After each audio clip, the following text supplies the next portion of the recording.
औज़ुबिल्लाहिमिनश्शैतानिर्रजीम बिस्मिल्लाहिर्रहमानिर्रहीम।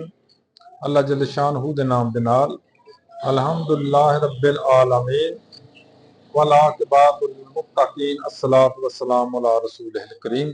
दोस्तों अस्सलामु अलैकुम। डॉक्टर नसीर कालो हाज़िर सी एनपी न्यूज़ तो 3-4 दिन तो बल्कि हफ्ते 10 दिन तो एक सर्कट चल रहा है कि इमरान खान चूंकि 2-3 साल तो अंदर है, उन्होंने भैन उन्होंने जोड़े हैं ने पार्टी के लोग उन्होंने वुकला वो मिल जाते हैं, लेकिन उन्होंने मुलाकात का मौका नहीं दिता जाता।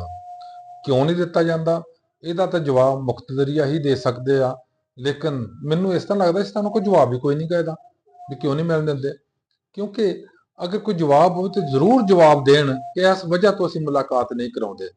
वो एक बहुत बड़ी वजह जड़े जुर्म करते ने, खा कतल दे मुलजम होन, चोरी डकैती हेरा फेरी फ्रॉड जो भी जुर्म किया जेल चा उन्हां दियां मुलाकातां कानूनी तौर ते हासिल ने उहदे अटेंडेंट्स नूं, उन्हां दे वकीलां नूं और उन्हां दे अज़ीज़ोकारब नूं, उन्हां दोस्त अहबाब नूं।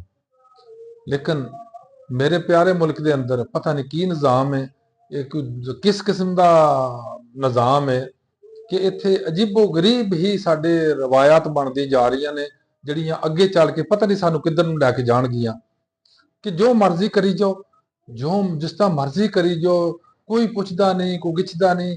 हालांकि किसी भी मुआशरे के अंदर, किसी पढ़े लिखे मुआशरे के अंदर, किसी सिविलाइज्ड मुआशरे के अंदर ये बिल्कुल कतन इजाजत नहीं होंगी। कतन कोई नहीं करता इस तरह कि हर बंदे के हकूक जो सलब कर दिते जान, उन्होंने ना बोलने का हक होवे, ना उन्होंने अपने जरूरियात पूरे करने का हक हो, ना कानून के मुताबिक चलिया जाए, ना आइन नूं देखा जाए। मैनूं नहीं समझ आती भी क्यों साडे इस तरह हो रहा। और ਜਿਹੜੇ इकतदार च बैठे ने हुण इस टाइम, इन्हां नूं ਇਹ क्यों भुल गया कि जदों ਇਹ सन अंदर उदों इन्हां ਦੀਆਂ मुलाकातां ते 40-40 50-50 लोग रोज़ दे करदे हुंदे सी, और ये जेल च घट और हस्पतालों च और बल्कि हॉस्पिटलाइज सिविल रेजिडेंसिस विच ज़्यादा रहिंदे रहे ने। ते मैनूं नहीं समझ आउंदी कि की मामला साडे ये दोगला पॉलिसी क्यों चल रही आ कि ये अपनी वारी चाहुंदे ने कि साडे यह मसला वा सानू हस्पताल शिफ्ट कर दिओ, मैनूं यह मसला मैनूं इहो जी गड्डी लैके दिओ, मैनूं यह मसला वा मेरे घर शिफ्ट कर दिओ, मेरे वालद नूं यह मसला मैं तीमारदारी करनी वगैरह वगैरह। लेकिन दूसरिਆਂ ਦੇ वास्ते ये मिसाल ये कायम कर रहे हैं कि ना उन्होंने अजीजो कारब नूं मिलदे ने मरीज दे नूं या कैदी दे नूं, और ना ही उन्होंने वकीलों की या उसके दोस्तों की अप्रोच दी जाए या दस्तरस दी जाए। क्यों आया साडे कानून च, साडे आइन च, और साडा इस्लामी मुल्क आ, इस्लामी जमहूरिया पाकिस्तान कहा जाता, इस्लाम च इस चीज़ की गुंजाइश है कि तुसीं दोगला पॉलिसी करो। मेरे नबी सल्लल्लाहु अलैहि वसल्लम ते फरमाया सी, और अज तो 1400-1500 साल पहले फरमाया, शायद साडे वास्ते वो फरमा के गए सन कि अगर हुण तक तबाही हुई है कौमां दी, वो सिर्फ इस वास्ते हुई सी कि उत्थे जिहड़े तगड़े लोग सन या जिहड़े बरसदे इकतदार हुंदे या जिहड़े जाबिर किस्म के लोग सन, वो जो मर्जी करते सी उन्होंने सजावां नहीं सी हुंदियां। लेकिन इस दे बरक्स जिहड़ा कोई माड़ा या कोई गिरफ्तार हो जाना या जिहड़ा कोई ज़ेरे अताब हो जाना, उसकी सुनवाई नहीं सी हुंदी।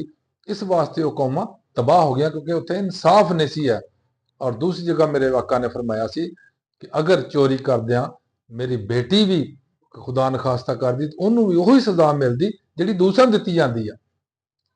तो मैं हैरान हाँ कि मेरे प्यारे मुल्क के अंदर जिहड़ा इस्लामी मुल्क आ, जिहदा आइन शुरू इस्लाम तो हुंदा है, उत्थे इन्नी वायलेशन क्यों की जा रही है।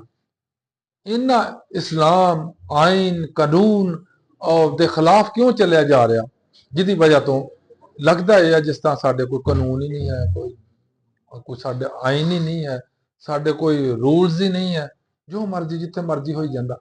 हालांकि बिल्कुल गलत आ, और बिल्कुल गलत नूं गलत ही कहना चाहिए।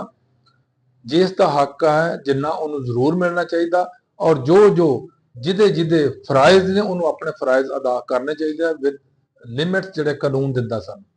लेकिन साडे मुल्क च मुआशरा इस तरह बिगड़ रहा दिन ब दिन, महंगाई उपर जा रही है, ਜਿਹੜੀ ਕੰਟਰੋਲ ਕਰਨਾ ਹਕੂਮਤ ਦਾ ਕੰਮ ਹੈ, ਗੁਰਬਤ ਨੂੰ ਕੰਟਰੋਲ ਕਰਨਾ ਹਕੂਮਤ ਦਾ ਕੰਮ ਹੈ, ਉਹ ਉੱਪਰ ਜਾ ਰਹੀ ਆ।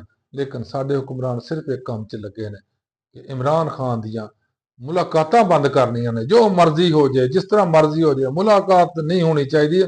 ਪਾਕਿਸਤਾਨ ਜਿੱਧਰ ਨੂੰ ਜਾਏ, ਕੌਮ ਜਿੱਧਰ ਨੂੰ ਜਾਏ, ਔਰ ਲੋਕਾਂ ਦੇ ਜ਼ਿਹਨ 'ਚ ਜੋ ਮਰਜ਼ੀ ਆਉਂਦਾ ਜਾਏ, ਸਾਨੂੰ ਕੋਈ ਪਰਵਾਹ ਨਹੀਂ। ਹਾਲਾਂਕਿ ਇਹੋ ਹੀ ਚੀਜ਼, ਇਹੋ ਹੀ ਜਿਹੜੀ ਸਭ ਤੋਂ ਬੁਰੀ ਚੀਜ਼ ਆ, ਇਹੀ ਮੁਲਕਾਂ ਨੂੰ, ਇਹੀ ਕੌਮਾਂ ਨੂੰ ਔਰ ਇਹੀ ਮੁਆਸ਼ਾ ਨੂੰ ਬਰਬਾਦ ਕਰਦੀਆਂ ਨੇ, ਔਰ ਬਰਬਾਦ ਸਾਡੇ ਕਰ ਵੀ ਰਹੀਆਂ ਨੇ। ਕਿਉਂਕਿ ਲੋਕ ਗੁਰਬਤ ਨਾਲ ਮਰ ਰਹੇ ਨੇ, ਭੁੱਖਿਆਂ ਨਾਲ ਮਰ ਰਹੇ ਨੇ, ਰੋਟੀ ਲੱਭਦੀ ਨਹੀਂ। ਲੇਕਿਨ ਜਿਨ੍ਹਾਂ ਨੇ ਕੋਲ ਆ, ਉਹਨਾਂ ਦੇ ਕੁੱਤੇ ਵੀ ਹਲਵੇ ਖਾਂਦੇ ਨੇ, ਉਹਨਾਂ ਦੇ ਕੁੱਤੇ ਵੀ ਰਜ਼ਾਈਆਂ 'ਚ ਬਹਿੰਦੇ ਨੇ, ਉਹਨਾਂ ਦੇ ਖਰਾ ਕੀ ਕੁਛ ਹੁੰਦਾ ਵੇ।